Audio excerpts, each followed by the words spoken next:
Kalau ada yang memuji, kemudian menginginkan seperti itu, sementara dia tidak ada kemampuan, itu ditakutkan, dikhawatirkan dia melakukan sesuatu yang tidak diperbolehkan agama. Nggak bisa seperti itu. Kalau kamu punya uang, belilah baju yang bagus. Orang Islam itu harus keren, harus rapi. Karena kadang-kadang yang saya dengar itu seperti yang dipost itu tidak sepenuhnya dari dia sendiri, entah dari mana kemudian dipost seolah-olah dia sendiri yang sedekah. Itu kan tidak tepat.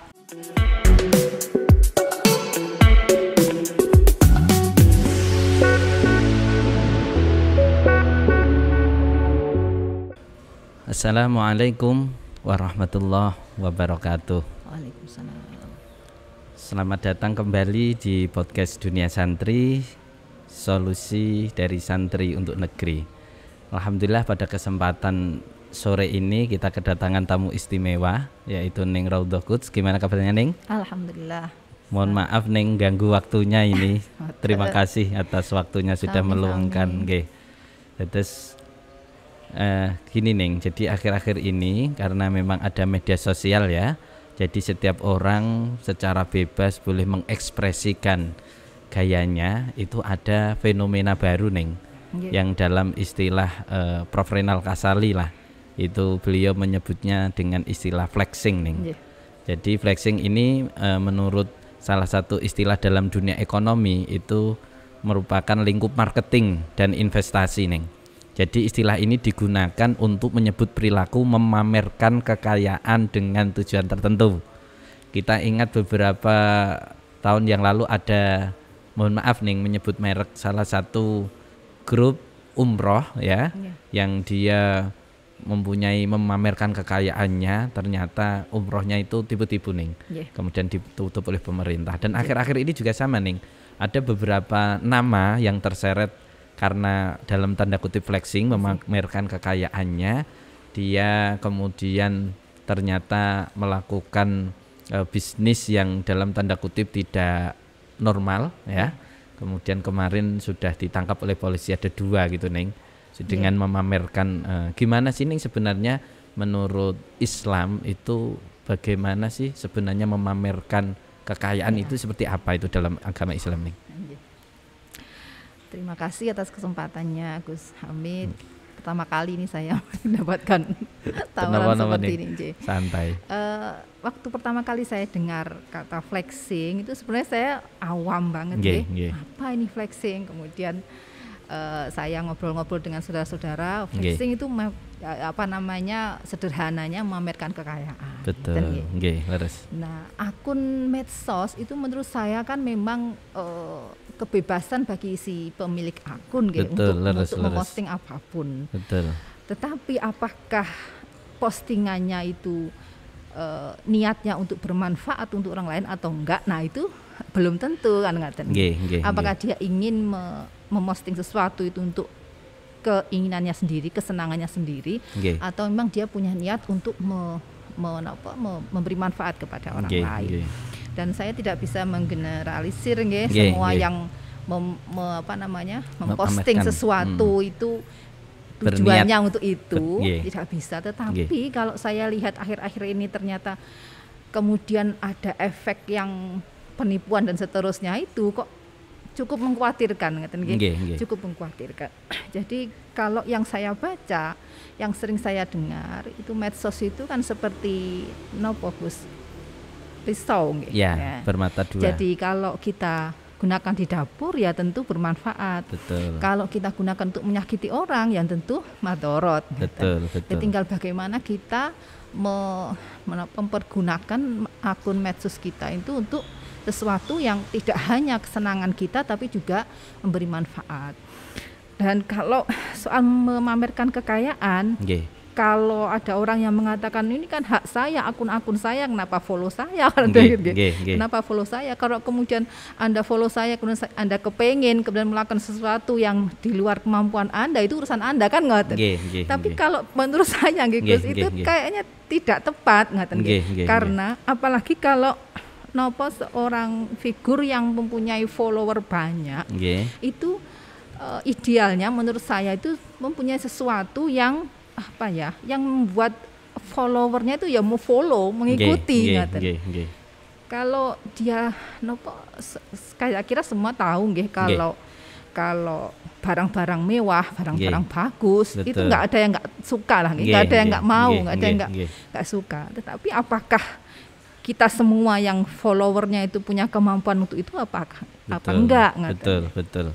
Jadi kalau hemat saya, selama akun medsos itu kita gunakan sebaik-baiknya, dan ada dua tujuan itu, untuk kesenangan kita dan untuk manfaat orang lain, itu oke saja. Tetapi kalau untuk memang niatnya untuk memamerkan kekayaan supaya orang-orang itu memuji, wah dia sampai pada tahap ini, wah dia sudah bisa ini, dia bisa itu, itu ya kurang pas menurut saya.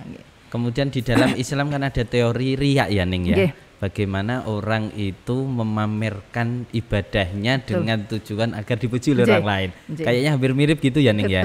Betul. Gimana Ning kalau konsep di dalam Islam itu riya itu seperti apa? Kenapa tidak diperbolehkan? Riya sama sum'ah agak mirip itu termasuk dalam akhlak mazmumah akhlak yang dicela, yang tidak disukai oleh Nabi, dan sama sekali Nabi tidak pernah mencontohkan seperti itu. Ya sebenarnya kenapa dilarang? Memang riya itu termasuk akhlak mazmumah yang tidak disukai, dilarang karena ya itu tujuannya itu tadi, Gus. Kalau ada yang memuji, kemudian menginginkan seperti itu, sementara dia tidak ada kemampuan, itu ditakutkan, dikhawatirkan dia melakukan sesuatu yang tidak diperbolehkan agama. Misalnya yang kasarnya lah mencuri atau bagaimana, atau biar bisa mengikuti itu. Betul ngaten. Itu saya kira dari situ termasuk sum'ah itu kan juga gitu. Perbedaannya apa nih? Kalau riya itu kan dari ro'a melihat. Kalau sum'ah dari sami'a, mendengar. Jadi sama. Jadi supaya dia melakukan sesuatu supaya didengar orang, supaya dilihat orang, kemudian wah hebat sekali orang ini sudah sampai pada tahap itu, ngaten. Hampir sama, dan itu tidak diperbolehkan oleh Nabi.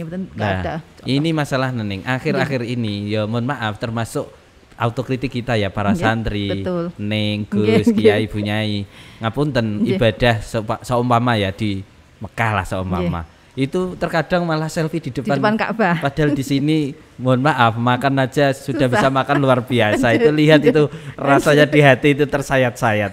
Itu bagian dari riya juga ya Neng ya sebenarnya. Bisa dikatakan seperti itu. Selfie di depan Ka'bah kan gitu. Pripun kadang-kadang orang kalau mencapai sesuatu hal yang sulit dilakukan orang lain, itu kata auto tampil gitu loh, Gus. Auto iri. Jadi aku pengen lah seperti itu juga. Hasut ya nih. Nah, sementara orang yang melakukan, yang berfoto-foto di tempat-tempat itu kadang-kadang juga membutuhkan pengakuan diri bahwa aku sudah sampai sini, aku sudah sampai sini, aku sudah melakukan ini, melakukan itu, ngoten. Jadi tinggal bagaimana kita mensikapinya mawon. Oke. Terus Neng, di dalam Islam selain keharaman untuk riya, sum'ah, tapi juga ada ayat di dalam Islam yang kita itu harus tahadus binikmah kan Neng? Iya, tahadus binikmah ya. Wa amma binikmati rabbika fahaddits. Itu gimana Neng caranya? Di sisi lain kita harus mensyukuri nikmat kita dengan cara memperlihatkan nikmat kita. Tapi di sisi lain nanti bisa kena pasal riya, sum'ah. Gimana ini Neng? Bingung saya ini. Tahadus binikmah, menceritakan kenikmatan yang kita terima. Menceritakan itu kan bisa macam-macam gitu, bisa langsung saya ini kemarin saya gini dapat gini, atau diposting seperti itu. Nah, ini tadi seperti yang kita bicarakan sebelumnya, ini tergantung niatnya kan Gus. Sementara kita ini yang follower misalkan selebgram dari kalangan pesantren ataupun yang lain, itu kan taunya ya memperlihatkan sesuatu yang wah yang hebat gitu. Kita nggak tahu bagaimana niatnya. Jadi yang bisa membedakan apakah itu memang benar-benar tahadus bin nikmat, benar-benar bersyukur atas nikmat dari Allah, kemudian memperlihatkan kepada orang lain supaya orang lain meniru, misalnya kalau ibadah terinspirasi, atau dia memang ada keinginan sedikit riya, itu ya wallahu alam, kita nggak bisa yang penting kita husnudzon ya, berbaik sangka lah ya. Betul. Oke. Jadi tipis ini ya antara riya dan tahadus bin nikmat itu yang tahu hanya dia dan Tuhan ya. Oke Neng, kemudian kita lanjut Neng. Era sekarang selain ibadah-ibadah yang bersifat pribadi, ibadah yang agak berat itu kan mohon maaf di sedekah, zakat ya. Amal itu lebih berat lah ya. Kalau sholat itu kan tidak mengurangi harta, haji malah pamer dan seterusnya. Tapi kalau seperti sedekah itu kan mohon maaf banyak orang yang sedekah tapi terus difoto kemudian dijadikan baliho, ayo sedekah seperti saya. Itu gimana Neng? Seperti Al-Baqarah 271 Neng. Ada intukhfu nggih. Kalau memperlihatkan ya itu nanti nikmatnya akan dirasakan oleh kamu. Kalau kamu menyembunyikan nanti Allah yang mengganjar dengan ganjaran sendiri. Ya itu saya sebenarnya kalau dari kalangan yang bukan dari santri itu ya agak cukup memprihatinkan, karena kadang-kadang yang saya dengar itu seperti yang di post itu tidak sepenuhnya dari dia sendiri, entah dari mana kemudian di post seolah-olah dia sendiri yang sedekah. Itu kan tidak tepat. Tetapi kalau ada yang mempost sedekah dengan ini ke husnudzon tadi. Kembali ke husnudzon tadi. Jadi apa yang kita lakukan kalau niatnya kita memang lillahi ta'ala, kemudian dengan posting itu kita berharap ada banyak yang meniru, banyak yang memperhatikan orang-orang yang lemah, itu ya berarti baik. Cuman yang mungkin yang berlebihan, yang agak yang di baliho itu kan kayaknya kok terlalu berlebihan. Oke Neng. Jadi orang yang saya teringat Neng, kalau tidak salah dosa paling tua di manusia itu memang dua. Yang pertama itu iri dengki, yang kedua adalah berburuk sangka. Biasanya iri dengki dan buruk sangka ini ada hubungannya dengan tadi Neng, dengan riya, dengan sum'ah, kemudian dengan tahadus bin nikmat. Jadi kalau nggak salah tidak semua niat baik kita diterima baik oleh orang kan ngoten Neng. Gimana Neng cara kita menjaga? Kita niatnya ingin tahadus bin nikmat, tapi dilihat orang, mohon maaf, direspon orang itu riya, itu sum'ah dan seterusnya. Gimana Neng cara menurut menjaga saya, itu? Diseimbangkan aja Gus. Jadi kalau kita posting sesuatu yang mungkin dikira orang itu riya atau sum'ah, kita posting yang lain juga yang manfaat, mungkin ngaji atau mungkin kehidupan kita sehari-hari yang biasa-biasa saja. Menurut saya seperti itu. Jadi ada keseimbangan supaya kita bisa memelihara husnudzon juga kepada follower kita. Tidak ada yang mengira kita seperti ini. Begitu, kurang lebih seperti terima itu. kasih Neng. Ini terkait tentang sedekah lagi Neng. Terkadang kita saking semangatnya sedekah, itu kita lupa menjaga marwah marwah si penerima. Terkadang lupa Neng. Dalam arti terkadang kita mohon maaf difoto, padahal dia sebenarnya malu kalau difoto. Jadi kita terkadang punya niat baik, tapi saking semangatnya kita, tapi ini nggak sengaja Neng. Kita tidak sengaja dalam tanda kutip mempermalukan orang yang menerima yang kita tolong. Gimana Neng itu? Bagaimana caranya? Iya, kemarin saya juga sempat dengar yang tentang nasi bungkus itu jadi yang jualan nggak usah dikasih daripada saya difoto-foto gitu kan. Kadang-kadang hasil isinya juga tidak kata orang Jawa itu gak menjanji gitu. Ya kembali lagi bahwa postingan yang kita upload itu pasti sedikit banyak akan membawa dampak kepada follower kita. Jadi kalau kita mau berbuat baik kepada seseorang, gimana caranya supaya seseorang itu benar-benar tulus menerima bantuan kita. Kalau kita sering bantu, kemudian setiap bantu kita foto lama-lama juga akan follower kita juga tidak nyaman, Gus, gitu saya pikir gitu. Jadi ya itu tadilah ada masanya kita posting sesuatu yang kita lakukan, ada masanya kita posting sesuatu yang untuk kita sendiri dan ada manfaatnya untuk orang lain, ngaji atau apa gitu. Oke. Harus menyeimbangkan antara sesuatu yang untuk diri sendiri. Kalau bahasa anak sekarang itu apa ya, me time atau apalah itu ya, dan supaya sama sesuatu minimalisir apa ya husnuzon orang-orang gitu lah ya, husnuzon orang-orang. Tapi di sisi lain kita butuh citra diri yang baik juga. Oke, Ning, kembali lagi tentang tadi. Jadi mungkin Ning ada cerita bagaimana sih kita bisa membantu orang lain, tapi orang lain itu juga merasa dijaga marwahnya itu. Gimana Ning triknya Ning? Saya itu apa ya diajari oleh abah saya untuk selalu ingat bahwa di bawah kita itu ada orang-orang yang lemah. Sama seperti di atas kita juga ada orang-orang yang lebih dari kita. Jadi apa yang bisa kita bantu selama kita mampu, dan jangan sampai menolak itu saja. Menolak. Jadi kalau sekali kita menolak orang yang meminta, itu biasanya akan berkurang tuh, Gus. Oh gitu, Jadi menolak orang yang meminta. Jadi ada cerita Gus, di abah saya dulu waktu belum menikah. Jadi di rumah kami di Rembang itu ada pintu depan, pintu samping gitu nggih. Nah, itu ada orang yang meminta di pintu samping. Dan ada yang ngasih dari Kang Dalem gitu. Kemudian ketika dia sampai di depan, dia minta lagi. Sementara yang menemui itu Kang yang sama gitu.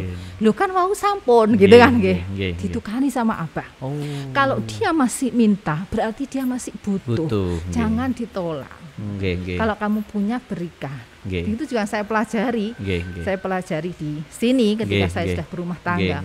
Bahkan ketika di jalan raya itu saya mengajari anak-anak juga tidak melihat siapa yang meminta, dengan bagaimanapun bentuknya, Gus, kan ada yang nyun sewu, ada yang pakai seperti pang dan sebagainya seperti itu. Kalau kamu punya, kasih. Kita nggak tahu urusan dia mau dipakai apa.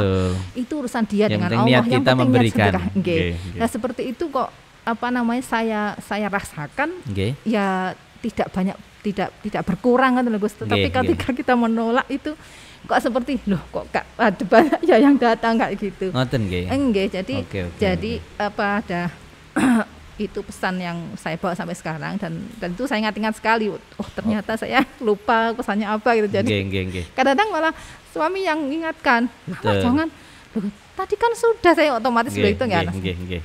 Mama ingat pesannya apa? Kalau dia masih minta, berarti sementara dia kan juga tidak tahu pintu kita ada berapa. Jangan, berarti dia masih butuh. Oke, Neng, ini teman-teman yang bisa kita ambil lah ya, bahwa kita itu kapan saja dan di mana saja kalau kok dimintai oleh orang, berarti mereka mempunyai pengetahuan, mempunyai bahwa kita itu mampu, makanya kita harus kasih berapapun itu gitu, Neng ya.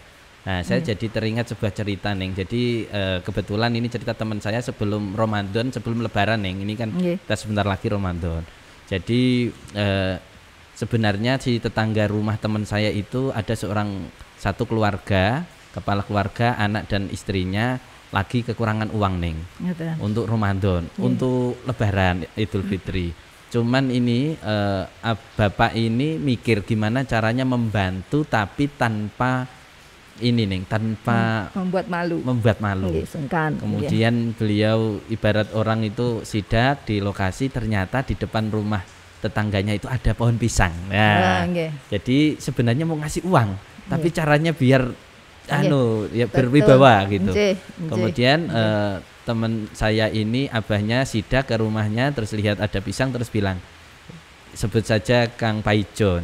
Kang Paijo, saya kok butuh pisang ini untuk Lebaran. Saumpama pisang jenengan saya beli gimana? Padahal awalnya mau ngasih, Neng, tapi cari cara. Nah, kemudian dikasih, ini seumpama pisangnya harganya 50 dikasih 100. Ini 100 wong saya saking senengnya cari pisang lah dan dapat dari jenengan. Si bapaknya seneng pisangnya laku di depan istrinya, di depan anaknya gagah. Nah, ini menjadi sesuatu yang menurut saya menarik ya Neng ya.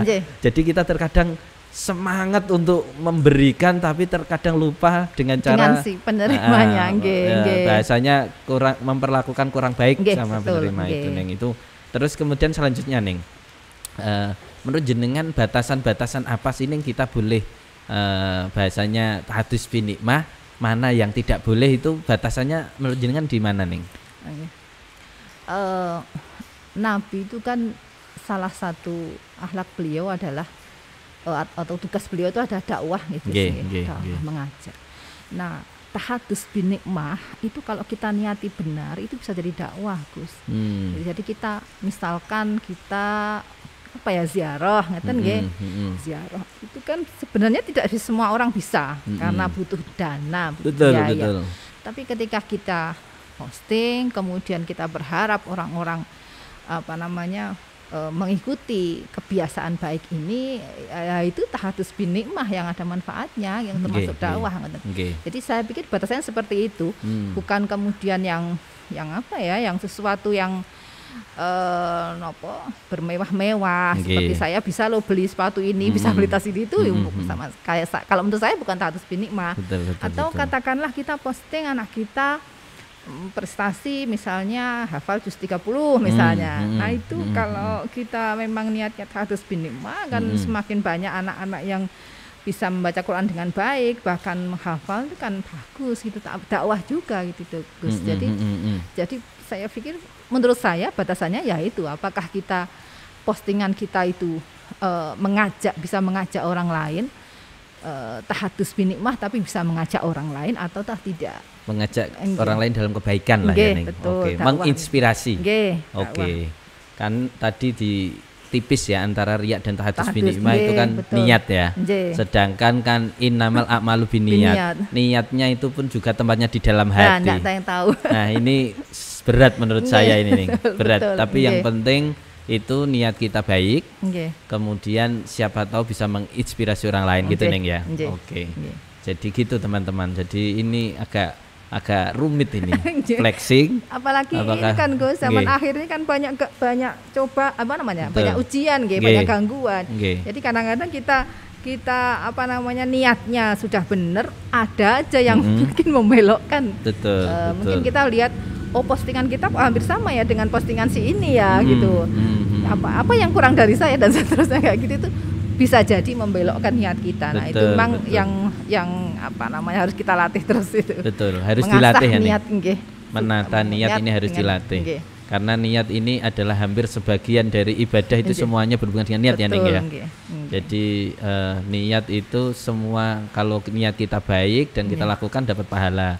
Niatnya buruk tidak dilakukan tidak jadi dapat keburukan gitu. Jadi ini teman-teman, jadi niat ini menjadi hal yang penting dan dasar. Kemudian lagi Neng, tentang seumpama ini tentang hubungannya tentang pamer, kemudian terkadang ini kita di rumah kita lah Neng ya, di rumah kita. Seumpama kita terkadang di rumah kita itu memasang foto kita bersama kiai kita. Ada yang memposting foto ketika perjalanan umroh atau jalan-jalan ke luar negeri atau ziarah Wali Songo atau apa. Itu menurut jenengan gimana Neng? Itu apakah juga boleh bagian dari tahadus binikmah atau itu juga bagian dari flexing gitu? Iya. Mungkin ya itu tadi gue tipis juga. Tipis juga. Tapi kalau saya sih sampai saat ini ya belajar dari Abah. Itu ya kalau di ruang tamu itu kan yang dibutuhkan tamu untuk ketemu kita, bukan untuk melihat-lihat, untuk membicarakan apa isi rumah kita kan nggak tentu. Jadi ya sebaiknya apa yang kita tampilkan itu ya diri kita dan diri kita apa adanya. Kalaupun saya di rumah juga ada kan foto-fotonya kiai-kiai. Itu niatnya ya untuk memberi semangat kepada kita bahwa kita itu adalah dalam tanda kutip produk-produk mereka ngoten nggih, santri-santri mereka. Santri-santri beliau. Jangan sampai kita membuat mereka malu nggih. Harus bisa membanggakan mereka, harus bisa akhlak kita harus kita jaga. Jangan mempermalukan guru kita. Betul nggih. Harus bisa menjadi santri yang diakui beliau-beliau itu ngaten niatnya ngaten mawon nggih. Nggih Ning. Terus ini masuk ke agak rumah tangga ya Ning. Jadi gimana Ning tips jenengan agar kita baik di tempat orang, pertama di lingkungan terkecil kita keluarga, atau di lingkungan pertemanan kita, bahkan di lingkungan sosial kita itu bagaimana harus bersikap agar kita merasa pertama niatnya baik, melakukan sesuatu tidak mempunyai niat untuk flexing, kemudian itu bagaimana cara melatihnya nih? Mungkin jenengan ada cerita bagaimana Abah ini kenapa beliau sangat sederhana, nilai-nilainya apa sih sebenarnya prinsip yang dipegang oleh Abah itu nih?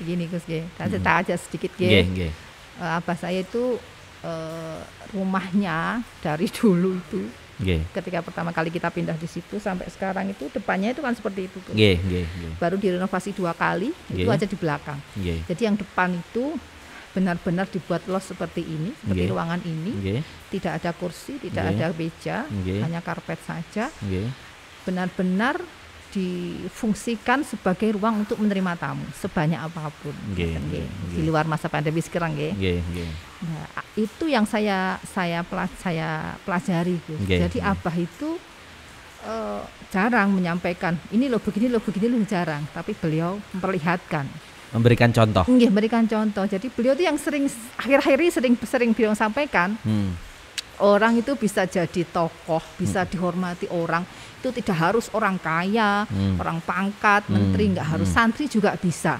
Asalkan benar-benar dijaga kesantriannya, akhlaknya benar, ilmunya benar.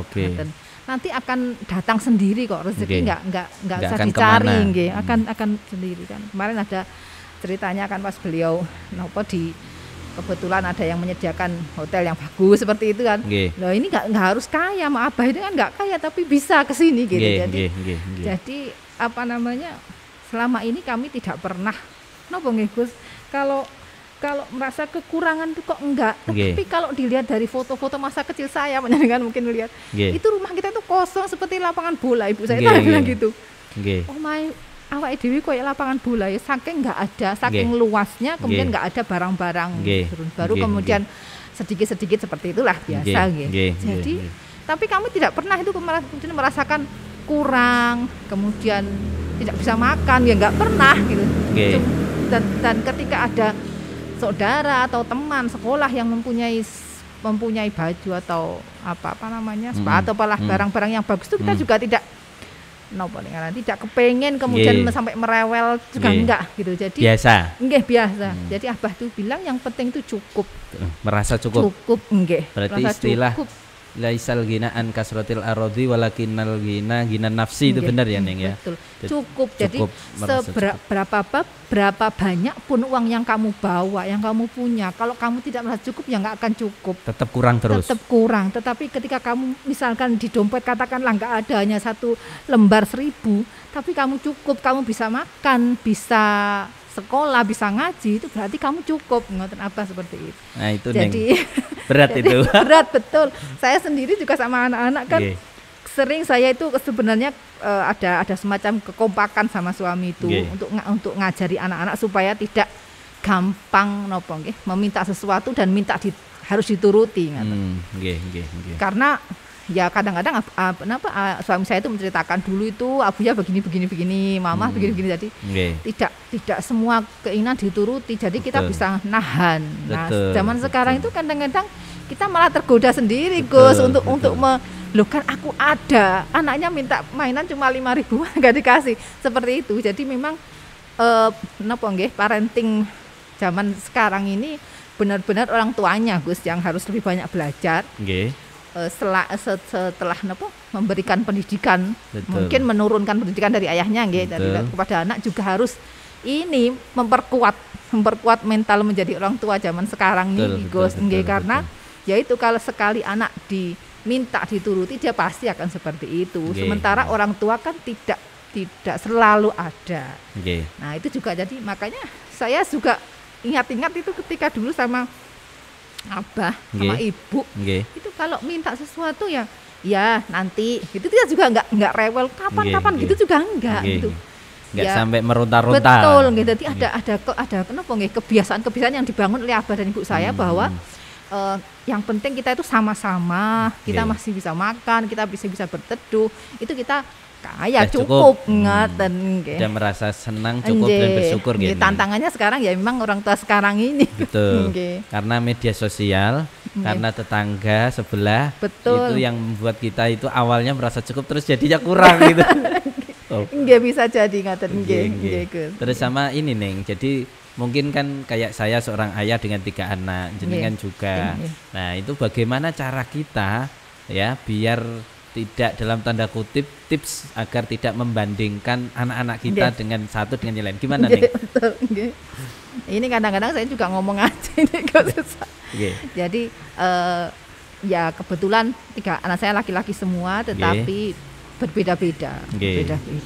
Tetapi Gus yang unik, 3-tiganya itu punya kesamaan, punya satu garis yang sama, itu sama-sama suka seni, gambar. Dan kebetulan ayah ibunya enggak ya, mungkin turun dari kakeknya, saya enggak tahu. Dan itu saya jadikan saya jadikan alat itu Gus. Jadi anak-anak itu tidak harus berprestasi di satu bidang ini. Tapi kalau dia punya kesukaan, sesuatu yang difavoritkan, kemudian dia bisa bangga dengan itu, dia bisa mempunyai prestasi dengan itu, monggo gitu. Jadi anak-anak saya itu benar berbeda-beda dan mereka mondok juga di tempat yang berbeda. Jadi kami usahakan memberi apresiasi kepada mereka dengan latar belakang pondok mereka, Jadi yang sulung itu kebetulan ya mondok sambil sekolah umum gitu. Mondoknya juga banyak terus tidak full mempelajari nahwu sorof ngoten mboten, cuman hanya mempelajari bagaimana akhlaknya Nabi, kemudian bagaimana menerjemahkan hadis-hadis di dunia nyata seperti itu. Jadi ketika anak yang sulung ini bisa menerjemahkan hadis, kemudian malah menuturi adik-adiknya, itu saya kasih jempol gitu. Jadi itu alat saya untuk tidak membandingkan. Betul. Demikian juga yang kedua dan ketiga. Memang kalau godaan itu pasti ada, Gus. Kadang-kadang juga saling mengingatkan kok saya dengan suami. Jadi ketika suami, kamu itu kan adikmu itu sudah bisa gitu, diingatkan. Oh iya gitu. Jadi saling mengingatkan sebenarnya saya. Saling mengontrol, Gus. Karena terakhir Neng, ini tentang kesederhanaan. Kalau dilihat seperti Abah Mas Duki Mahfud, Abah Mustafa Bisri, itu kan punya nilai-nilai kesederhanaan. Mungkin bisa diceritakan Neng, bagaimana pengalaman jenengan sebagai putri dan putri mantu tentang bagaimana sikap kesederhanaan Abah maupun Abah mertua Neng untuk teman-teman semua ini. Biar tidak flexing gitu Neng. Kalau Abah Mustafa seperti itu tadi Gus. Jadi beliau tuh tidak pernah memperlihatkan kemewahan apapun. Jadi kadang-kadang ada sih pernah Gus kata ibu itu ada yang pengen dandani rumahnya. Gus biar agak bagusan, agak enggak. Wong tamu-tamu saya itu sudah nyaman dengan seperti ini. Yang penting tamu-tamu saya itu ketika bertamu tidak ditolak dan ketemu saya. Biar rumah saya kayak gimana itu ya tidak urusan buat mereka. Jadi itu yang saya pelajari, dan sekarang di rumah pun saya praktekkan seperti itu karena rumah saya juga nggak ada kursi dan sebagainya. Ya benar-benar pengen kalau ada tamu itu mereka nyaman dengan kita. Dan seperti itu tadi, harus merasa cukup berapapun yang kita punya. Karena itu tadi rezeki tidak akan kemana. Kemudian kalau Abah Mas Duki ya karena saya mengenal beliau sudah ada rumah gitu rumahnya tetapi tetap di gang kecil. Beliau itu sudah ada Gus yang menawari. Yai kalau pondok itu kan idealnya di yang luas luas. Itu ini ada tanah saya kan nggak kerso. Ini yang saya rintis dari nol. Jadi dulu itu apa ceritanya suami saya itu rumahnya ya gebyek bambu itu Gus. Jadi sedikit-sedikit kemudian beliau membangun, terus apa ya dengan uangnya sendiri dan seterusnya. Jadi beliau tidak pernah mengajari putra-putrinya untuk mencari harta, tetapi bermanfaat untuk sesama. Amin. Niku yang beliau ajarkan. Oke. Terima kasih Neng. Berarti yang pertama sedikit saya garis bawahi. Yang pertama kita sebagai seorang Muslim itu harus mempunyai pola hidup sederhana, merasa cukup. Satu lagi Gus. Napa Neng? Ini barusan tadi di hafal ada itu isinya. Jadi seorang Muslim itu harus merasa cukup dan keren gitu Gus. Keren itu tidak harus pakaiannya mahal, pakaiannya mewah gitu, tapi rapi bersih. Karena ada cerita Kanjeng Nabi itu pernah jalan gitu, ada umatnya yang pakai baju yang kumel gitu kan. Loh, kamu tidak punya uang untuk beli baju, punya Nabi, tapi saya pengen seperti ini biar kelihatan kalau saya itu Sufi. Apa adanya nggak bisa seperti itu. Kalau kamu punya uang, belilah baju yang bagus. Orang Islam itu harus keren, harus rapi. Berlatkan bahwa kita itu ya inilah bersih, menyenangkan gitu, itu menyenangkan untuk dipandang orang. Betul. Jadi tidak identik dengan yang kumuh-kumuh. Kalau kita bisa bajunya rapi dengan menyenangkan untuk dipandang orang ya gitu. Jadi tidak harus mahal, tidak harus mereknya apa enggak gitu, pokoknya rapi ya Neng. Keren. Bahkan tadi Gus Samton juga cerita salah satu Thariqah Syadziliyah itu gitu ya Neng, bagian dari dakwahnya itu dia kelihatan seorang Muslim yang rapi, yang keren gitu kan. Untuk syiar lah, menunjukkan kalau Islam itu keren dan rapi gitu. Gitu teman-teman, terima kasih Neng atas waktunya. Tidak terasa ternyata kita sudah habis waktunya. Jadi ada beberapa poin. Jadi flexing ini merupakan fenomena yang muncul yang harus kita hindari. Orang yang kaya sesungguhnya adalah orang yang mencari privasi dan kenyamanan, tapi orang yang pura-pura kaya itu biasanya memamerkan harta kekayaannya. Kemudian para santri itu juga selain harus berhidup secara sederhana, tapi juga harus memantaskan diri lah, menjadi seorang yang rapi, dipandang lebih rapi, lebih enak, untuk menunjukkan bahwa Islam ini keren, Islam itu oke gitu. Terima kasih teman-teman. Demikian podcast Dunia Santri pada kesempatan hari ini. Ikuti podcast Dunia Santri di tahap-tahap selanjutnya. Terima kasih Neng atas waktunya. Mohon maaf. Akhirul kalam, wallahul muwaffiq ila aqwamit thoriq. Assalamualaikum warahmatullahi wabarakatuh.